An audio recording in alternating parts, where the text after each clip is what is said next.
KTOE started carrying the Twins in '85, and we started bus trips. Bill Smith began them in 1986.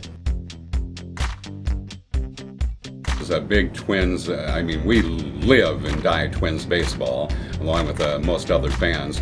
We've taken trips down to Florida 5 out of the last 7 years, brought 40 to 60 listeners with us, and really enjoyed our time. Hope to get back down this year, but Twins have been great with us, from Dave St. Peter to the front staff to the coaches.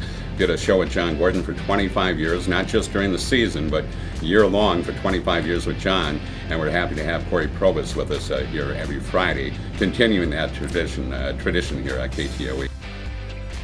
And to this very day, in 2014, KTOE prides itself on being community-minded.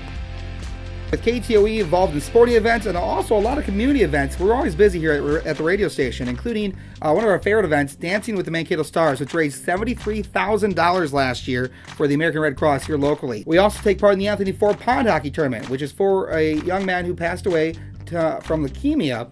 And we've now helped host this Anthony Ford Pond Hockey Tournament for the last few years, which raises money for youth hockey players in the Mankato area. KTOE also covers Maverick Hockey, our D1 division team here from MSU.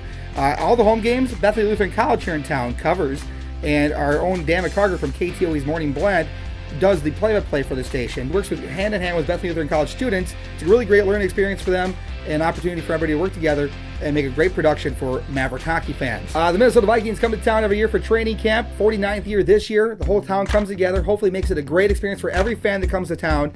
And last year, actually, we made a video. KTOE, with 30 organizations in Mankato, put together a video. Our own KTOE, Jeff Hendricks, our web guy, he actually edited the video together and made it a very awesome welcome to Mankato for training camp for the Vikings, kind of also a kickoff into the season. 22 Strong was an event we did this last summer, helping the Isaac Kolstad family out after a tragic incident in downtown Mankato.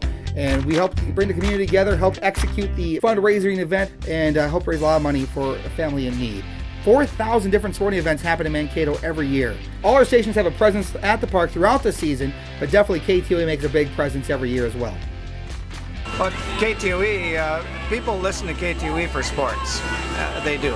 They want to know how the Moondogs did last night. There's a lot of people here for Cap Night because they heard Barry talk about it, or Don Ribbett talk about it, or Jack Kolars talk about Hat Night at the Moondogs game.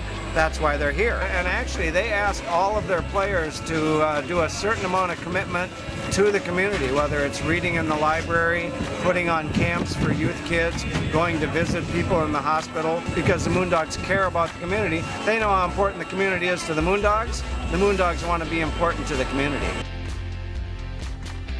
Wherever you go, the Twins are there, whether you're at the lake or working on the farm and the tractor. KTOE prides itself being first with the local news, the first to report the sports scores, on top of the weather 24 hours a day, and we've been doing that, the Bears, since 1973, KTOE since 1950.